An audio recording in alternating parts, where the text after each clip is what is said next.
A new studio in Camp North End has become a creative hub for artists to come together to capture content. It's the vision of three brothers who started their entrepreneurship journey back in 2016. Check out my full interview with the trio, Khaleel, Najm, and Maleek. Well, I guess I'll start here, but I'll ask everybody else the same similar questions. But what does storytelling mean to you? Well, storytelling to me is passing down real life events that have happened from generation to generation. It's also truth telling.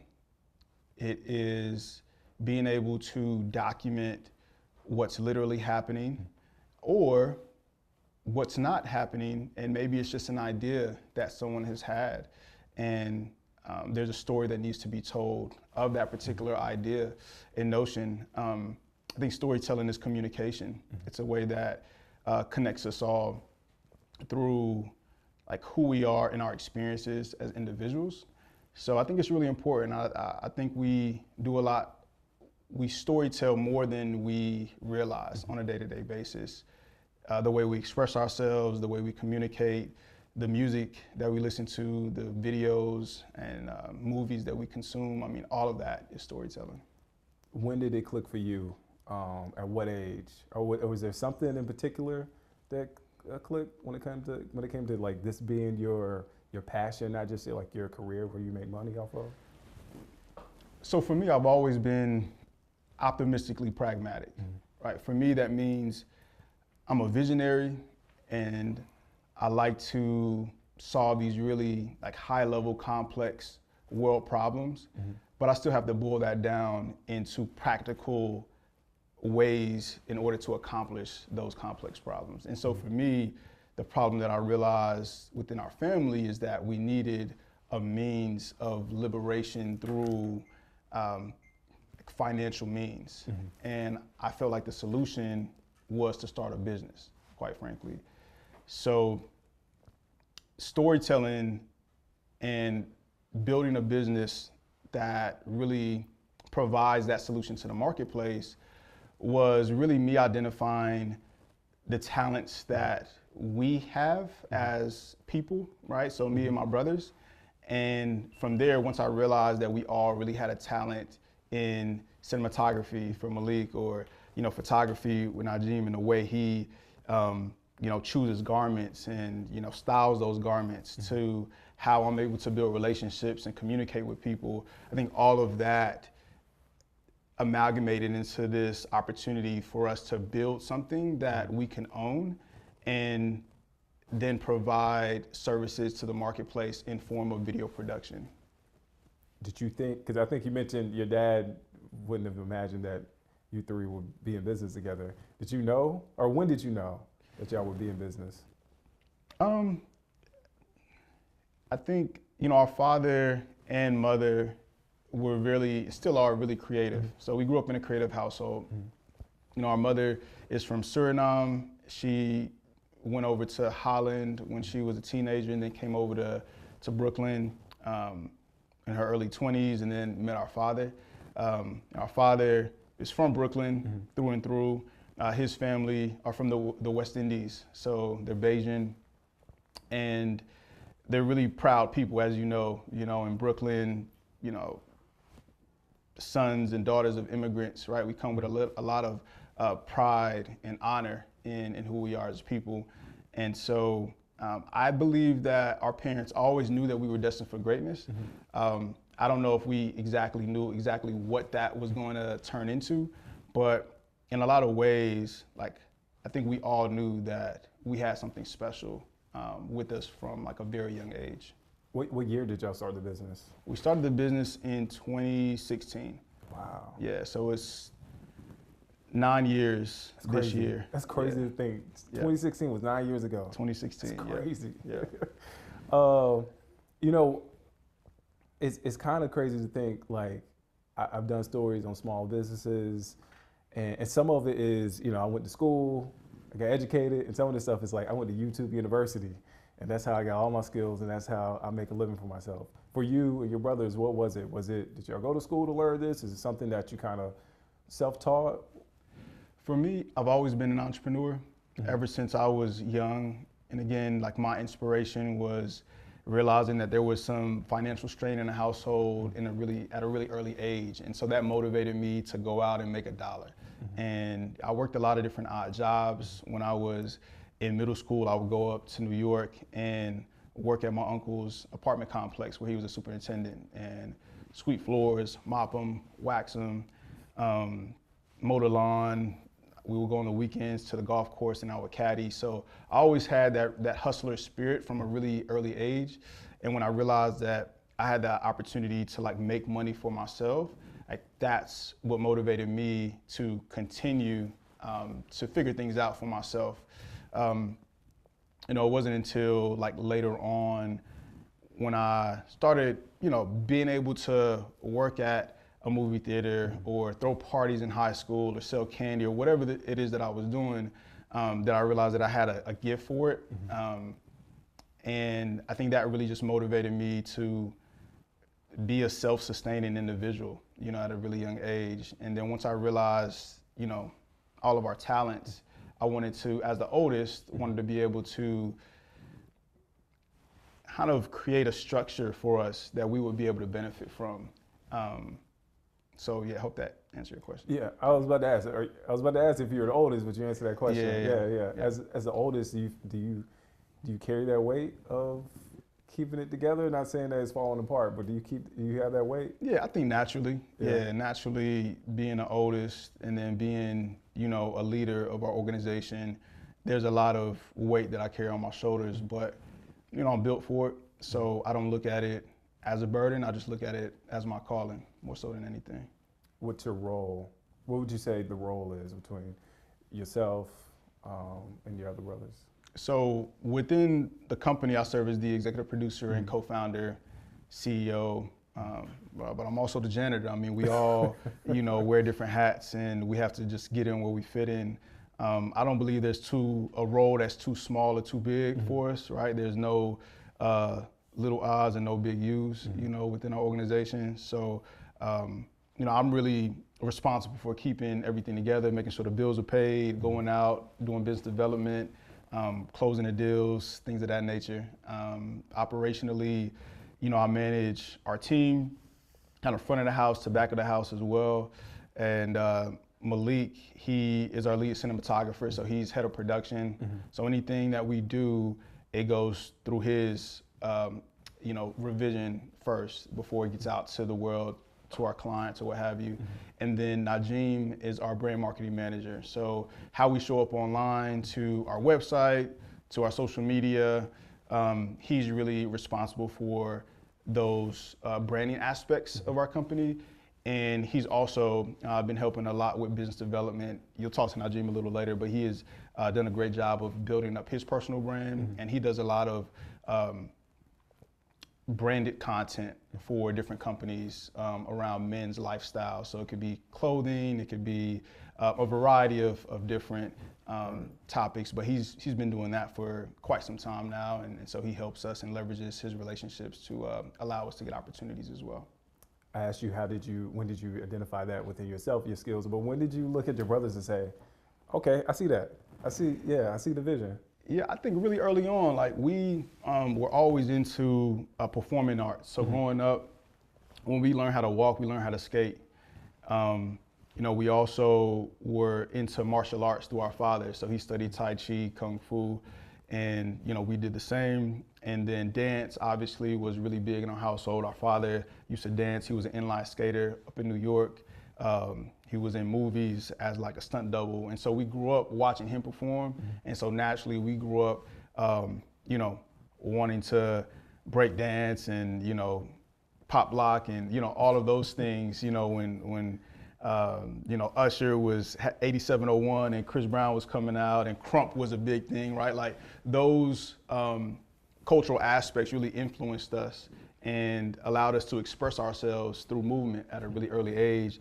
And so I realized that we all individually had talents growing up, just through our artistry, through dance. And then as we got older, we got into different things. So sports, obviously, Maleek being the youngest, he was able to watch us as we, was on a step team back at Dudley High School, and we would travel up and down the East Coast, and even, performed at 106 in Park, a couple years. And so we got a chance to experience all of that at an early age. And once we got to the point where, we went to college, for me, went to, my corporate career, I had to find other ways to channel that creative energy into other outlets. Mm-hmm. And so for me, business was that outlet that I could channel that creative energy into. Mm-hmm. And a lot of what I do now is not necessarily like dancing, stepping, martial arts, but it's more so communicating. It's more so providing my ideas when I'm meeting with clients and figuring out how to help them connect with their target audience and how to really make sure that we're telling a culturally enriching and responsible story that honors the people that we are documenting. So I realized at an early age that we were all really talented. Mm-hmm. As we got older and kind of matriculated through life, we had to find out different ways to channel that energy. And so now we've been able to materialize that through our company, Loyd Visuals. What school did you go to? So in Greensboro, I went to Dudley High School, went to the academy. I went to A&T for the early college program for a year, and then I went to UNC Charlotte from 2010 to 2014. So I'm guessing that's a leap of faith going from your corporate career to. Did you go from the corporate career to being an entrepreneur, or what? Yeah. Well, okay. Yeah. So as soon as I graduated from college, I started a job at a healthcare company. I studied health communication in college. For me, quite frankly, it was just a means to an end. It was a means to job security. That's where the practicality comes into place, right? Because although I'm really creative and I'm a visionary, I recognize that I needed to pay bills, right? And I have to get a job in order to take care of myself, pay my car note, pay my rent at the time.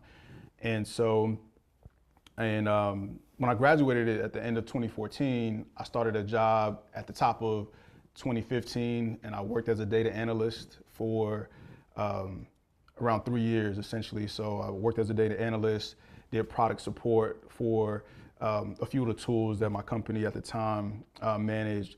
And then I ended off as a consultant. So I managed hospital data from around the country and did that for a period of time.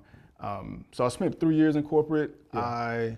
As soon as I got into the corporate environment, I started the job. So I started flirting with the idea of starting a business, and then we officially got established in 2016. So the first 3 years post-college, I was working, but I started the company while I was working my corporate job. Yeah. He opened this space.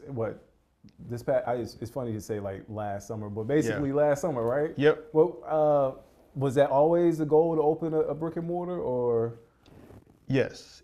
I mean, that comes with its own set of circumstances. Like you said, you're like the janitor, you're the yeah, for sure.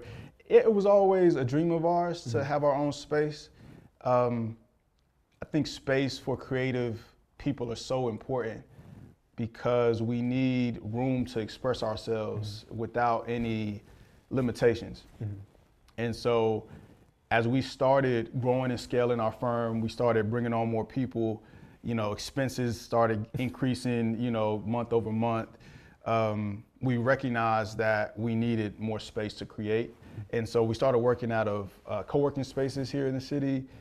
And then eventually, as we built the relationship with Camp North End, we had the opportunity to open this space here in Camp North End. So we've been here for about, in terms of being a part of the Camp North End ecosystem, we've been here since 2020. And we just opened the space July 20th of 2024. So, at this point, we've been here for about, 6-7 months, and we'll be here for another couple years. How does it feel to have your own space? It's a dream come true. Yeah, having our own space is a dream come true. We always wanted to create a space that was safe, that was kind of an oasis for folks to be able to create freely. And that's exactly what Loyd Studios is. It's an event space. It is a photography studio. Folks can come in here and record content. We do educational programs here. We even have our chess club that we host on a month-to-month basis. So everything that we are interested in, we have the opportunity to curate within our space. Last week, we did a drumming circle to kick off Black History Month. And we partnered up with Drums for Life, who brought djembe drums. And we got a chance to understand the history of the djembe drum and how, you know, it's truly connected to our African heritage. And so that was really important to us as well. But, you know, owning space, again, is a dream come true. When we think about ownership, when we think about equity, like that's the personification of ownership and equity is space, it's real estate. And so, yeah, we're excited that, you know, we have a space here in Charlotte, and we want to continue to expand into other territories. It's that piece of that 40 acres and a mule, I guess, in a sense. To some degree, to some degree. To some degree, but even before, you know, we were offered up or, you know, given that particular slice of the pie, I mean, it was our land, you know, before then, you know, so, you know, there were people, not to, you know, get into much of a history lesson, but, you know, there were obviously native people that were here even before the transatlantic slave trade happened. And so I think for us as, you know, descendants of African people, it's really important for us to be connected to our history, because once we know, you know, who we're connected to, our nationality, that gives us a sense of empowerment. I think it's a reason why we've been so disconnected from who we truly are, where we come from. And when you look at other communities, you're able to see the camaraderie that they have, you know, the way that they work together, the way that they go out and purchase, you know, buildings and land and things of that nature. So it's important for us to be able to come together and embody, you know, the spirit of, you know, umoja, right, and unity. And so, yeah, I'm really big on not only, you know, storytelling, but also entrepreneurship and leveraging entrepreneurship as a means to liberation.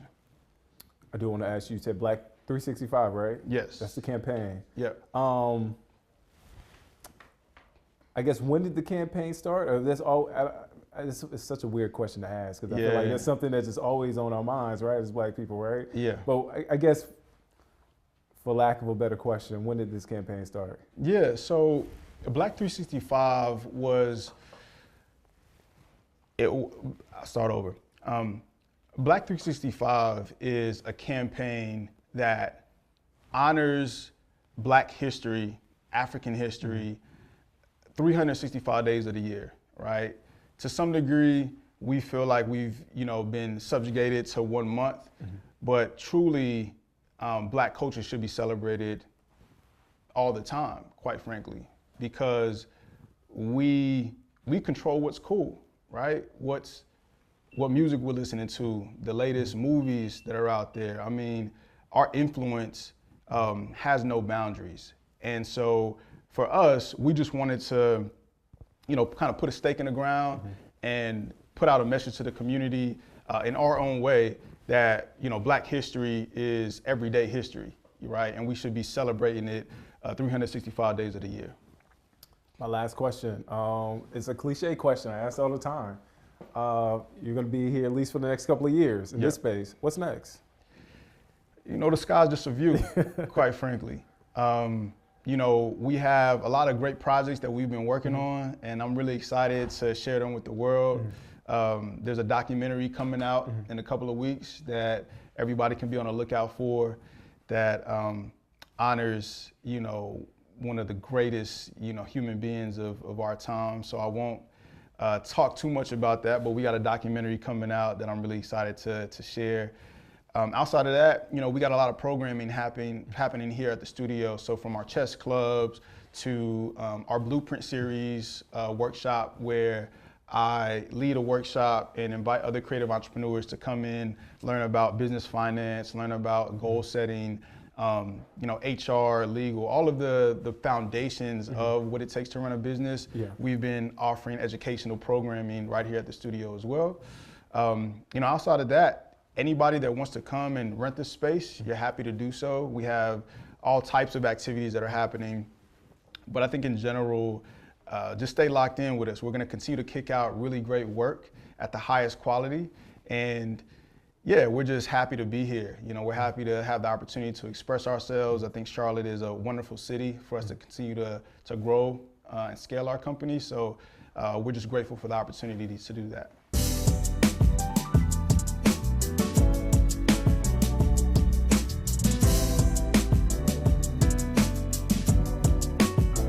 What does Carolinas, or specifically North Carolina, like, Yeah. what does this area mean to you, man? It's the Piedmont area, Piedmont Triad, man.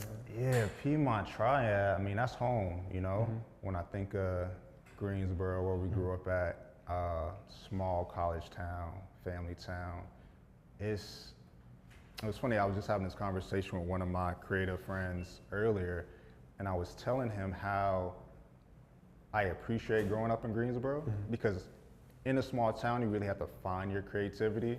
Like, there's not a lot of opportunity or locations to shoot at, but we just had to like make it work and really figure it out. So when I think of Piedmont, Greensboro, I think of just humble beginnings. And I think of dreams, I think of determination and tenacity, because, you know, as J. Cole said, like small, what do you say? Small city, big dreams, something like that. Yeah. That was always like our you know, mentality, like the hustle was like, okay, we're gonna do great here, make it out, and then find some way to come back and give back in some way, shape, or form. So yeah, man, humble beginnings for sure.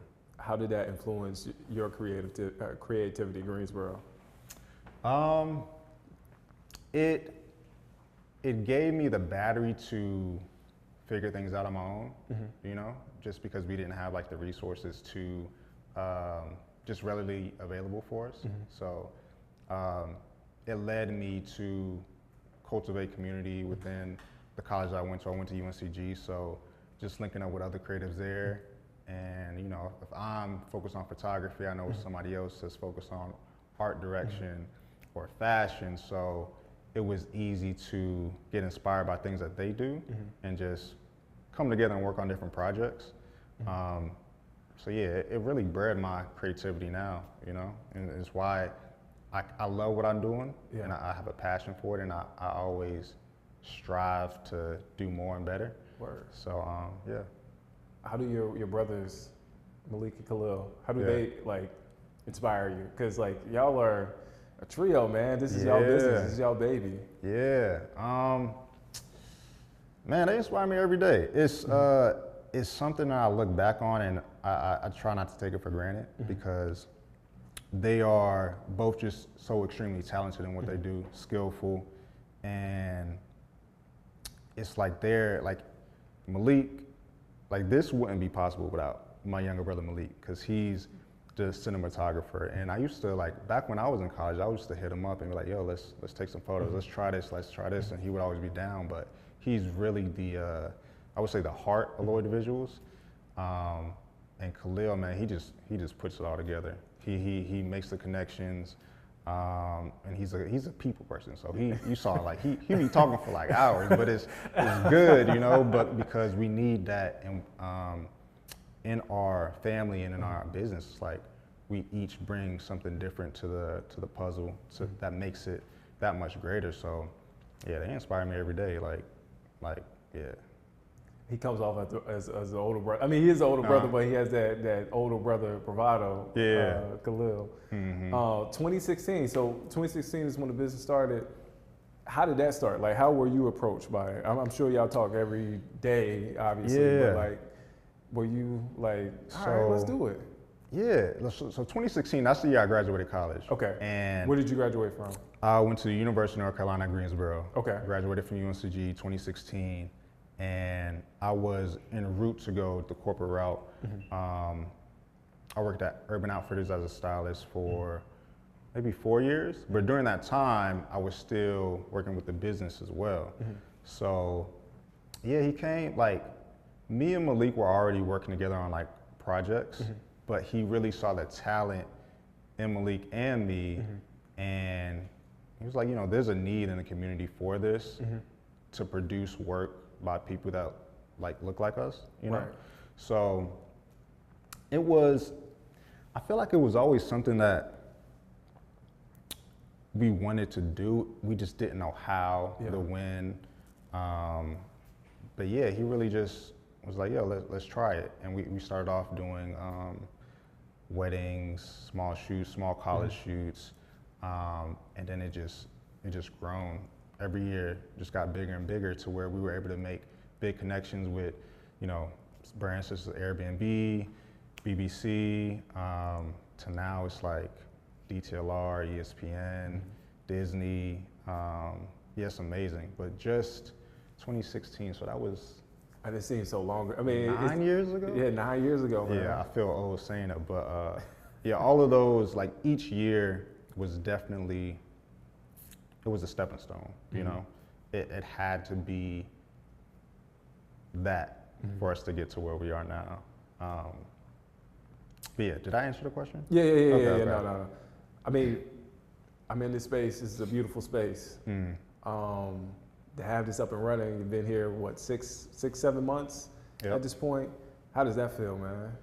It's still surreal. You know, when we were putting up the sign or even like mounting the TV in the office, it was, it's still surreal. It's like you feel it, but you just living in it, so you can't really like, I haven't really sat back and reflected just because we just been on go mode. But I just think of legacy when like we're able to have our own space, you know, and with our name on it, like that's a blessing. So, you know, I just thank God for it. And yeah, it's still surreal. It's still surreal. I haven't truly like sat and reflected on it, but it's something I definitely don't take for granted. If you had to go back in time to your younger self growing up, like what would you tell that younger version of yourself? Man, I would say be ready. Like you have a lot of great things ahead of you. Just appreciate the journey, because I always tell this to, you know, my close friends, like the journey is the best part, you know? Like, and I'm still, like, we're still all on the journey. Like if we were able to have everything that we wanted just happen like that, it just wouldn't feel right. So I would tell them to, you know, be ready, be excited, and just appreciate the journey. How do you stay connected? I mean, you're in Philly. I mean, you can fly down, but still, there's distance. Yeah. How do you stay connected to your brothers? Man, we talk every day. Like we have our Monday huddles every week, so we're on Zoom calls. If it's not work related, you know, we'll just call about personal stuff. Like, so I come down for a lot of different events that we throw, and honestly, just family events, holidays, Thanksgiving. So even though I'm far away, like the flight is like an hour, 30 minutes. So I'm back and forth like all the time. So it doesn't feel like I'm too distant, you know? So, and we're constantly in communication like all the time. So it's easy. Business and personal, family, how do you sort of manage that? So one thing we've learned is to be intentional about it, because we can get so caught up in, you know, the work, but really setting time aside to check in with each other and be like, hey, you know, how's things going? How's family? How's the fiance? How's your girlfriend? So we make time allotted for those outside of just our executive meetings. Even though like when we create, it's still work, but we love doing what we're doing. So we're able to be on a job and still treat it like we're just hanging out, you know? So that's one thing that's been able to help us. Khaleel was telling me, marketing, that's your bag, that's what you do. What do you tell those content creators, those folks within marketing that are trying to do, especially those that look like us, how to get into this space? I'm sure you get those questions all the time. Yeah, the number one advice I give to people that, you know, want to get into any creative field, whether if it's photography, videography, or men's style influencing, which is what I do, is you just got to start. Like, I know you just hear that a lot, but you got to start, you got to put in the work, you got to be consistent, you got to not be afraid to try new things, and also don't be afraid to reach out to people, network. because, you know, who you know can take you a long way. Like, even when I'm thinking of the people I went with, graduated from in college, right? Like, almost 10 years ago, like, now they're at high-level senior executive positions at, you know, companies like Nike or Urban. So it's, you know, I still have those connections, and it's easy to plug and play and just hit them up for advice, or be like, hey, you know, we're doing this project. Would you guys like to be a part of it in some way, shape, or form? So networking is a big part of it. So yeah, consistency and networking. Reach out to people. That's the hardest part, consistency, right? Yeah, yeah. Because there's some days where you're like, man, I don't feel like doing this at all. Yeah, man. And I have those days too, you know, but I just look at the bigger picture, and it's like, okay, if I'm passionate about it, if it's something that I really love, then it's like, all right, I'm gonna get to it. Ask Khaleel what's next. I guess I want to ask you, do you see yourself, do you see you and your brothers passing this down to other generations, like your kids' kids? I mean, do you see that far, or are you still just in the grind of just like, all right, month to month, day to day? So for me, at least, I try to be very present nowadays. But, you know, we do have those conversations. And, you know, when we think about legacy and, you know, generational wealth, it's like, it's a no-brainer. This is something that we're passionate about and we want to pass down to our families, you know, God willing. So, yeah, we just want to provide a better life for our kids and our kids' kids. You know, our parents did the best that they could, and their parents did the best that they could. So it's like, it's only right to make things that much better as time progresses.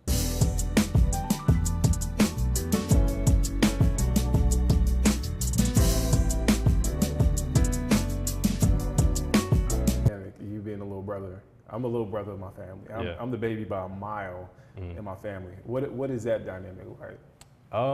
It's interesting. Again, as the youngest, I find myself to be that more creative eye. The one that's kind of testing things out. So when we talk about the studio, testing out the booking process, testing out like different ways that we can lay out the space. I'm like very much in the weeds of each project, each process that we go through as a company. So as the youngest, there's a dynamic of respect that we have for each other. Like, we all have different opinions, and we also don't always agree with each other, but at the end of the day, we know that we have a common goal. So it's never a situation where we would argue and it would like get bad. It's like, we understand what we're here for, and we're gonna do what we can to make it work. So yeah, that dynamic is just like family first at the end of the day. Where does that come from? Because there are not a lot of family members and even friends that can work together, but y'all make it work. Where does that come from? Yeah, I think it comes from our parents. It's like we were instilled at a young age of you know, discipline and togetherness. Like, our father, he taught Tai Chi, martial arts. He played the drums. He did performing arts. So like, from a young age, we were always together, performing together, doing things together, and we all understood that there was more to be gained from us working together rather than working separately. So yeah, we've been able to explore that and find ways that it works. And now that we've seen how it works, it's just, you know, an accepted thing that we do, is like just to be together. You said you had a vision board for 2024. What's on that vision board for 2025? I think what you want to share. yeah. I think, again, the vision for 2025 was to own a brick and mortar studio. I think now that we have it, we have an opportunity to grow even more. So opening up different spaces, more space for our partners to come in and collaborate, more studio space to create, and then more opportunities for us to bring an even bigger set of community together. Whether that's through, you know, workshops, festivals, things of that nature that we're just really passionate about. And everything from, you know, chess club to music events to just like educational workshops. Those are all things that we're just passionate about, that we love to do even just in our free time. So in 2025, we want to just continue to do that on a regular basis and put people in place to be able to operate and like work in their best capability, and make sure everyone's happy at the end of the day. So that's kind of the big vision of 2025, is like making sure there's a system in place for everything that we have going on and making sure everyone's happy. What's number one on that list? Is that number one on the list? I would say so. Okay. Yeah, because if you're not happy, then it's like, what are you doing it for? So yeah, make sure everybody's happy. Yeah. I think that